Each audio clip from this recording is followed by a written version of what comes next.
चौकी के अंदर रात के 3 बजे जब से वह घाटी में आया था उसे हमेशा लगता था कि कुछ ऊपर चढ़कर आ जाएगा। शुक्र है कि अभी सब एक झूठा डर था। उसने अनजाने में पीछे मुड़कर देखा तो पाया कि सामने वाली महिला भी पूरी रात जाग रही थी। इससे आदमी को हमदर्दी महसूस हुई। असल में दोनों का काम एक ही था, इस रहस्यमयी घाटी की रक्षा करना। ये वह जगह है जिसे गूगल सैटेलाइट भी नहीं ढूंढ सकता, क्योंकि घाटी के दोनों ओर बड़े जामर लगे हुए हैं। इन जामरों को सही हालत में रखना ही शाओ शुआई का रोज का काम है। लेकिन इतना आसान काम करने के लिए उसकी क्या जरूरत थी? आखिरकार वह नेवी मरीन का एक बेहतरीन जवान है। दुनिया के 5वें नंबर के स्नाइपर ने शाओ शुआई की जिज्ञासा का जवाब देने के लिए सबसे पहले एक फ्लैश ग्रेनेड खोलकर घाटी में फेंक दी। तुरंत ही नीचे से भूतिया चीख पुकार की आवाजें आने लगी। असल में घाटी की रक्षा करने का असली मकसद था अंदर छिपे राक्षसों को बाहर निकलने से रोकना। पूर्व गार्ड ने बताया कि उस चीज को खोखला आदमी कहा जाता है। 1940 में उसे खत्म करने के लिए 3 बटालियन भेजी गई थी, लेकिन वे सबके सब लौटकर नहीं आए। तभी से ऊपर वालों ने रणनीति बदल दी और रक्षा पर ध्यान केंद्रित किया। घाटी की रक्षा के लिए सैन्य चौकियां बनाई गई। यही वजह है कि वहाँ पर कई परतों की लोहे की जाली, स्वचालित रक्षा हथियार और बारूदी सुरंगें लगी हुई हैं। शाओ शुआई से ड्यूटी हैंडओवर करने के बाद पूर्व गार्ड खुशी वहाँ से चला गया। जल्द ही उसके लिए मंगवाई गई विमान समय पर आ गई, लेकिन जब वह हवा में लटक रहा था, असल में यहाँ के सभी गार्ड्स के लिए जिंदा लौटना नामुमकिन है। इस वक्त चौकी के अंदर शाओ शुआई अभी भी बेखबर था। उसे कुछ पता नहीं था और वह हर दिन ईमानदारी से काम करता रहा। वायरलेस रेडियो से रिपोर्ट भेजने के अलावा उसका दुनिया से संपर्क नहीं था। चौकियों के बीच बातचीत मना थी। शाओ शुआई ने पूर्व से आ रही की आवाज सुनी, इलेक्ट्रॉनिक दूरबीन से देखने लगा। उसे पता चला कि चौकी पर गार्ड एक महिला है। ये उसके लिए पूरी तरह अप्रत्याशित था। असल में सामने वाली चौकी की शाओ मई भी कोई आम इंसान नहीं थी। वह पहले एक शीर्ष हत्यारिन थी, लेकिन पिछली बार उसका निशाना बहुत संवेदनशील था, इसलिए एक बिचौलिए ने उसे यहाँ 1 साल के लिए छुपने की सलाह दी थी। आखिरकार 2 महीने बाद घाटी की शांति को शाओ मई की एक गोली ने तोड़ दिया। असल में उस दिन उसका जन्मदिन था। उसने कार्डबोर्ड पर लिखकर शाओ शुआई से पूछा कि उसकी क्या खासियत है। जब उसने देखा कि शाओ शुआई गुआनगोंग की मूर्ति के सामने बड़ी तलवार का करतब दिखा रहा है, तो शाओ मई के भीतर प्रतिस्पर्धा की भावना जाग उठी। उसने एक गोली से शराब की बोतल को निशाना बनाया ताकि सामने वाले को पता चल सके कि असली माहिर कौन है। लेकिन अगले ही पल जैसे जैसे दोनों की बातचीत दिलचस्प होती गई, अचानक शाओ मई का चेहरा बदल गया। उसे एहसास हुआ कि उसके पैरों के नीचे खतरा है। उसने सांस रोककर पीछे हटना शुरू कर दिया। उसने खोखले इंसान को देखा। वह सैन्य वर्दी पहने हुए था। उसने तुरंत पिस्तौल निकालकर गोली चला दी। नीचे से और भी खोखले इंसान ऊपर चढ़ने लगे। शुक्र है कि शाओ शुआई ने समय रहते मदद की। अपनी सटीक निशानेबाजी से उसने हर गोली पर एक दुश्मन गिराया। एक खोखला इंसान बारूदी सुरंग पर गिर गया, जिससे धमाका हुआ और शाओ मई जमीन पर गिर पड़ी। शाओ शुआई ने तुरंत गेटलिंग गन से दुश्मनों पर गोलियां बरसाई। शाओ मई भी उठी और दुश्मनों से लड़ाई में शामिल हो गई। मगर अफसोस, खोखले इंसानों की तादाद बहुत थी। सौभाग्य से एक खोखला इंसान इंफ्रारेड अलार्म की जद में आ गया, जिससे दोनों तरफ की मशीनरियां सक्रिय हो गईं। 7-8 आग की लपटें एक साथ निकलने लगी। खाई की दीवार पर गोलियां चलाकर खोखले इंसानों को साफ किया गया। शाओ शुआई की चिंता पर शाओ मई ने संघर्ष करते हुए अंडे के छिलकों के बीच से रेंगकर गत्ते पर एक वाक्य लिखा। इसके बाद दोनों को अपनी टूटी बाट ठीक करनी थी और खाली जगहों पर फिर से बारूदी सुरंगें लगानी थी। जब शाओ शुआई ने काम शुरू किया तो उसने देखा कि शाओ मई पूर्वी ओर उसकी सुरक्षा कर रही थी, जिससे उसके दिल में गर्माहट महसूस हुई। लेकिन तभी घाटी के अंदर अचानक एक ड्रोन प्रकट हुआ और वह खास तौर पर शाओ शुआई के सामने आकर रुक गया, मानो उसकी निगरानी कर रहा हो। सौभाग्य से स्वचालित गन के सक्रिय होने से पहले ही ड्रोन उड़ गया, जिससे दोनों को बस एक झूठा डर लगा। इस लड़ाई के बाद घाटी में शांति लौट आई। पिछली मुलाकात के बाद दोनों दोस्त बन गए थे। वे हर रात दूर से शतरंज खेलते, दूर से ड्रम बजाते। एक बेहतरीन ड्रमर के लिए यह नहीं थी। दोनों के बीच का रिश्ता गहराता गया, लेकिन उनके बीच खाई थी जिसे पार नहीं किया जा सकता था। शाओ मई के पिता की पुण्यतिथि आ गई। उसने लिखा, वह चाहती थी कि शाओ शुआई उसके पास हो। शाओ शुआई इसे सच मान लेगा। जब शाओ मई ने देखा कि शाओ शुआई व्यस्त हो गया है तो वह हैरान हो गई। उसने देखा कि शाओ शुआई ने संशोधित मिसाइल रखी। उसे जंगल में निशाना लगाया। मिसाइल रस्सी के साथ जंगल में घुसी। शाओ मई ने फायर एक्सटिंग्विशर जंगल की ओर। उसने एक के बाद एक क्रियाएं इतनी सहजता से की कि रस्सी के जलने से पहले ही आग बुझाने में सफल रही। इसके बाद शाओ शुआई ने केबल के सहारे फिसलते हुए सफर तय किया और आखिरकार शाओ मई के सामने आ खड़ा हुआ। उसी रात शाओ मई के बनाए खरगोश के मांस पाई खाने के बाद दोनों ने एक अविस्मरणीय रात बिताई। खुशियों के पल हमेशा छोटे ही होते हैं। अगले दिन शाओ शुआई वापस लौटने की तैयारी कर रहा था, लेकिन जैसे ही वह मंजिल के करीब पहुंचा, अचानक एक अनहोनी हो गई। रस्सी के टूटने से शाओ शुआई गहरी घाटी में गिर गया। भले ही उसके पास पैराशूट था। शाओ मई तुरंत हथियारों के भंडार की ओर दौड़ी। हथियार उठाए, पैराशूट बैग पीठ पर लादा और बिना हिचकिचाहट के छलांग लगा दी। उसे अंदाजा नहीं था कि घाटी के अंदर एक नदी भी है। शाओ मई तुरंत पानी में डूब गई, लेकिन समय रहते पैराशूट काट देने से वह सतह पर आ पाई। हालांकि इलेक्ट्रिक क्लाइंबिंग डिवाइस संघर्ष के दौरान गिर गया। इसी समय शाओ शुआई खतरे का सामना कर रहा था। असल में लैंडिंग के वक्त वह एक पेड़ पर उल्टा लटक गया था। जब वह बेहोश था, एक म्यूटेंट कीड़ा बुरी नीयत से धीरे धीरे उसके पास आ रहा था। सौभाग्य से शाओ शुआई को आभास हो गया। उसने आंखें खोली, ऊपर देखा तो वह अजीब कीड़ा सामने आ चुका था। डर के मारे उसने तुरंत बंदूक निकाली और गोली चला दी। साथ ही पैराशूट की गांठ खोल दी और अगले ही पल वह जोर से जमीन पर गिर पड़ा। अनजाने में वह किसी जीव के श्रावित तरल पदार्थ पर गिर गया, जिससे उसकी पीठ बुरी तरह चिपक गई। इसके तुरंत बाद चारों ओर से नुकीले पंजे और दांत जैसी चीजें निकलने लगी।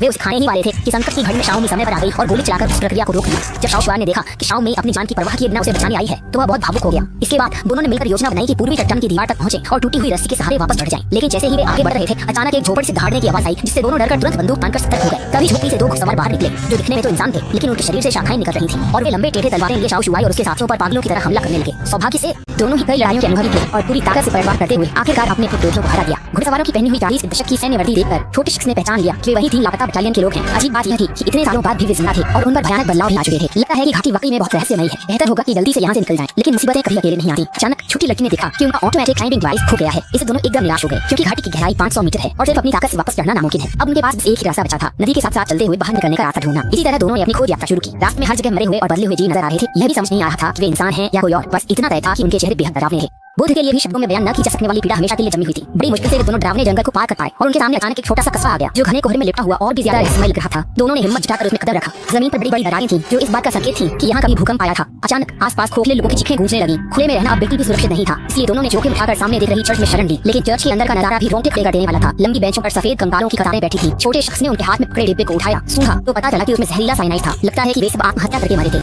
मौत से भी ज्यादा डरावनी चीज क्या हो सकती है। अचानक छोटी लड़की शाओ मेई को अपने सिर के ऊपर कुछ अजीब महसूस हुआ। उसने टॉर्च उठाकर ऊपर रोशनी डाली। असल में चर्च के अंदर अनगिनत म्यूटेंट मकड़ियां छुपी थीं, जिनके सिर पर खोपड़ी लगी थी। यह देखकर दोनों के रोंगटे खड़े हो गए और डर के मारे तुरंत गोलियां चलाने लगे। लेकिन मकड़ियों की तादाद इतनी ज्यादा थी कि सबको मार नहीं सके। ऐसे में शाओ मेई ने फैसला लिया और पीछे की ओर गोलियां चलाकर जबरदस्ती एक रास्ता बना लिया। वक्त दोनों तेजी से बाहर की ओर भागे, लेकिन बाहर खोखले लोगों की चीखें गूंज रही थीं। वे एक बंकर में छुप गए, लेकिन किसे पता था कि अंदर एक प्रयोगशाला है जहां म्यूटेशन से मरे हुए कर्मचारी पड़े थे। शाओ शुआई को फिल्म रील मिली, जबकि शाओ मेई को बैकअप जनरेटर मिल गया। इसके बाद उन्होंने प्रोजेक्टर फिल्म रील चला दी और छुपा हुआ राज सामने आ गया। ये घाटी द्वितीय विश्व युद्ध एक गुप्त प्रयोगशाला थी जहां परमाणु बम के रिसर्च अन्य गुप्त प्रयोग होते थे।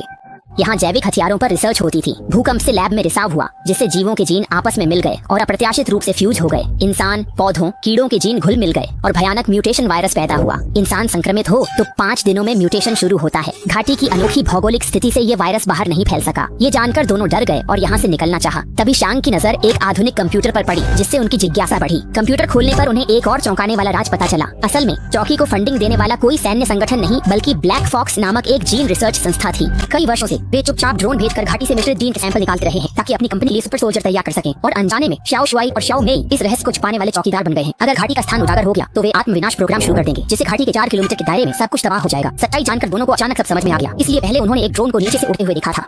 अब सबसे जरूरी है घाटी से बाहर निकलने का तरीका ढूंढना ताकि संक्रमण का खतरा कम हो सके। वे बहुत सावधानी से चौने खोलते हैं तो पाते हैं कि खोखला आदमी होलोमैन धुंध में छिपा हुआ घात लगाए बैठा है। लेकिन शाओ मेई बिल्कुल भी नहीं घबराती। वो सीधे स्मोक ग्रेनेड निकालती है। जब हम साफ नहीं देख सकते तो तुम भी नहीं देख पाओगे। लेकिन जैसे ही वे 10 मीटर आगे बढ़ते हैं वे फिर भी फंस जाते हैं। अद्भुत जाल अभी तक छोटा शुआई समझ में नहीं पाया था कि छोटी मेई को रस्सी से बहुत दूर तक खींच लिया गया। तेज रफ्तार में उसे और भी खर्चे आए, इससे वह इतना घबरा गया कि गोली चलाने की कोशिश की। लेकिन हैरानी की बात यह थी कि गोलियां खत्म हो चुकी थी। इससे तुरंत बाद एक और जोरदार टक्कर हुई, जिससे वह पूरी तरह बेहोश हो गया। छोटा शुआई सिर्फ पीछे पीछे दौड़ सकता था, लेकिन उसे क्या पता था कि सामने का दृश्य दरअसल एक गहरा मिसाइल लॉन्चर है, जिसकी गहराई का अंदाजा भी नहीं लगाया जा सकता। इसी निराशा के पल में उसने अचानक देखा कि बगल में एक सीढ़ी है जिसे नीचे जाया जा सकता है। इसी दौरान छोटी मेई को ऊंचा लटका दिया गया था और हमला करने वाला उसे और भी तड़पाना चाहता था। लेकिन उसे क्या पता था कि छोटी मेई इतनी आसानी से हार मानने वालों में से नहीं है। उसने ताकत लगाकर अपनी बेड़ियां तोड़ दी और फिर खोखले आदमी के साथ जानलेवा लड़ाई शुरू कर दी। लेकिन उसके पास कोई हथियार नहीं था, इसलिए धीरे धीरे वो कमजोर पड़ने लगा। सौभाग्य से उसकी सूझबूझ ने काम किया। उसने जल्दी हुई टहनी उठाई और खोखले आदमी को आग लगा दी। ठीक उसी समय छोटा शुआई वहां पहुंच गया और एक गोली में उसे मार गिराया। खोखला आदमी मरते मरते बच गया, जिससे दोनों इतने भावुक हो गए कि एक दूसरे से लिपट गए। जब वे शांत हुए तो छोटा शुआई ने अचानक देखा कि मारा गया खोखला आदमी असल में पहली पीढ़ी का गार्ड था। ये साफ था कि ये सब ब्लैक फॉक्स कंपनी की करतूत है। ज्यादा सोचने का वक्त नहीं था। दोनों जल्दी से लॉन्च शाफ्ट से बाहर भागे। सौभाग्य से किस्मत ने उनका साथ दिया। एक गैराज देखा जिससे छोटा शुआई को उम्मीद की किरण नजर आई। वे पुराने जीप ताकतवर विंच का इस्तेमाल कर सकते थे, जिससे दीवार पर चढ़ने के लिए उस ऑटोमेटिक क्लाइंबिंग डिवाइस की तरह इस्तेमाल किया जा सकता था। समय गंवाना ठीक नहीं था। वे जीप चलाकर तेजी से निकले और जल्दी ही पूर्वी ओर बची हुई रस्सी ढूंढ ली। फिर उन्होंने रस्सी को विंच में बांध दिया। स्विच चालू करते ही जीप धीरे धीरे ऊपर चढ़ने लगी, जिससे दोनों बहुत खुश हो गए और उनका डर भी थोड़ा कम हो गया। लेकिन जैसे ही वे लगभग ऊपर पहुंचने वाले थे, छोटी मेई ने डर के मारे देखा कि बड़ी संख्या में खोखले लोग भी रस्सी के सहारे ऊपर चढ़ रहे हैं और उनकी रफ्तार इन दोनों से कहीं ज्यादा तेज थी, जिससे किस्मत ही खराब हो। इसी बीच गाड़ी एक चट्टान में फंस गई। संकट की घड़ी में छोटा शुआई ने टूल बॉक्स छोटी मेई को दिया, जिससे वह उसे स्विच के नीचे लगा सके और गाड़ी फिर से ऊपर चढ़ने लगी। लेकिन इसके बावजूद वे खोखले लोगों की रफ्तार से मुकाबला नहीं कर पा रहे थे।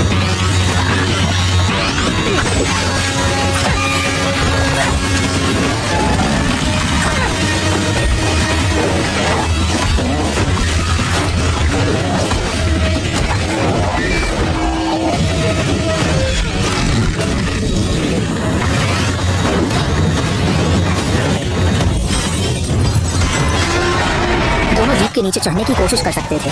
लड़ाई में शुआई का हाथ फिसला, वह गिर पड़ा, पर सौभाग्य से उसने रेलिंग पकड़ ली।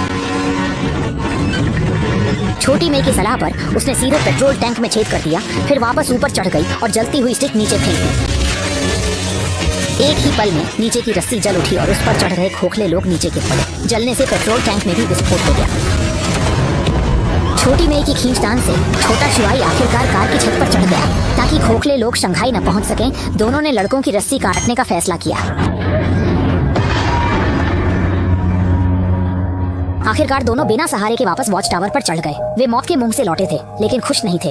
मन की स्थिति स्पष्ट थी। उन्हें संक्रमण से बचने के लिए 5 दिन अकेले क्वारंटीन रहना था। दोनों ने यह तय किया कि अगर वे संक्रमित हो गए तो खुद को समाप्त कर लेंगे, अगर नहीं हुए तो वे साथ मिलकर फ्रांस के देहात में छुप कर रहेंगे। यह वही जीवन था जिसका छोटा शिवाई हमेशा सपना देखता था, लेकिन वह खुद को पूरी तरह अलग नहीं रख सका। काली लोमड़ी कंपनी को और नुकसान पहुंचाने से रोकने के लिए और खोखले आदमी को भागने का कोई मौका न देने के लिए उसने घाटी को पूरी तरह नष्ट करने का निश्चय किया। फिलहाल उन्हें अपने अपने वॉच टावर में लौटना जरूरी था। विदा लेते समय छोटा शिवाई ने गहरे प्रेम से छोटा मेई को चूमा, फिर रस्सी के सहारे वापस दूसरी ओर चला गया, यह जाने बिना कि यह चुंबन उनकी अंतिम विदाई बन जाएगा। इसके बाद उसने वायरलेस रेडियो से ऊपर वालों को अपनी सलामती की खबर दी, लेकिन तभी अचानक एक आवाज आई। असल में किसी ने नोटिस किया था कि ड्रोन का कंप्यूटर चालू किया गया था। महिला अधिकारी ने उससे पूछा कि क्या वह घाटी में गया था और क्या उसका पूर्वी वॉच टावर से कोई संपर्क था। छोटा शिवाई ने सब कुछ नकार दिया। उसे पता नहीं था कि उनकी हरकतें पहले ही निगरानी कैमरों में कैद हो चुकी थी। अधिकारी ने तुरंत आदेश दिया कि वह खुद घाटी में जाकर दोनों को खत्म करेगी। बड़ी मुश्किल से छठा दिन आया। दोनों ने तय योजना के अनुसार अलग अलग काम करना शुरू किया ताकि सभी सैटेलाइट जैमर को आपस में जोड़ सकें, क्योंकि यही आत्मविनाश प्रक्रिया शुरू करने की कुंजी थी। जब उन्होंने देखा कि दोनों सुरक्षित हैं, तो वे एक दूसरे के लिए खुश हुए। लेकिन अचानक उनके सिर के ऊपर हेलीकॉप्टर की आवाज गूंज उठी। कंपनी की कार्रवाई इतनी तेज होगी यह उन्होंने सोचा भी नहीं था। जल्द ही विमान ने लैंड किया और चौकी में कोई न पाकर अधिकारी को एहसास हुआ कि दोनों भाग चुके हैं। उसने 4 ड्रोन भेजकर उनका पीछा करने और मारने का आदेश दिया। एक ड्रोन ने छोटा शिवाई को निशाना बनाया और उस पर ताबड़तोड़ गोलियां चलाने लगा।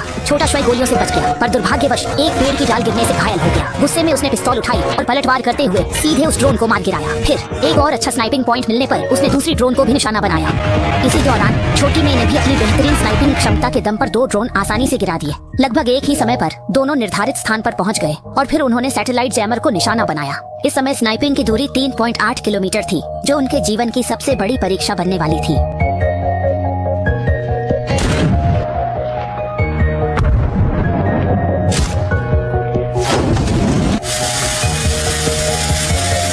योजना सफल होते ही दोनों ने तुरंत बंदूकें नीचे रख दी और तेजी से बाहरी इलाके की ओर दौड़ पड़े। उन्हें आत्मविनाश प्रक्रिया शुरू होने से पहले रेडिएशन क्षेत्र से बाहर निकलना जरूरी था। विस्फोट की आवाज सुनकर चौकी में बैठे अधिकारी खतरे का एहसास हुआ। जैसे ही उसने सायरन की आवाज सुनी, वह घबरा गया। विमान आदेश देने लगा,